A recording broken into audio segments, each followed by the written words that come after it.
Assalamualaikum dan salam sejahtera. Saya Umar Rizky dan saya Iman Kalish. Kami ialah wartawan cilik CJ Studio.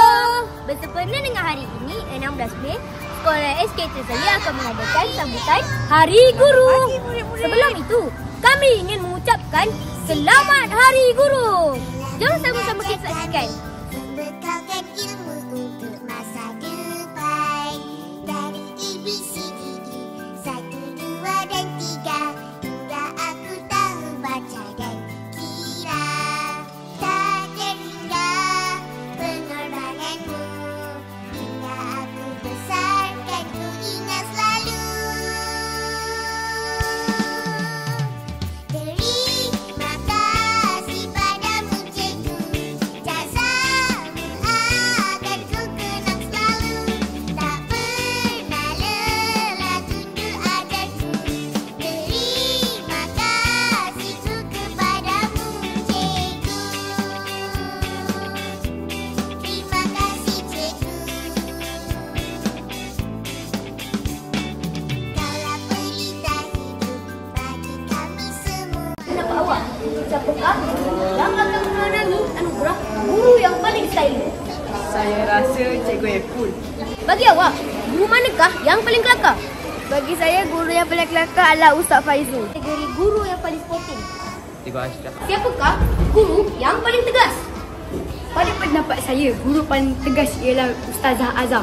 Guru paling penyayang, saya rasa kalau si pagi tu saya berikan kepada Cikgu Ipul. Okey, kalau sesi pagi, Cikgu Zul Izzuddin. Kalau petang, Cikgu Nazri.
hari ini?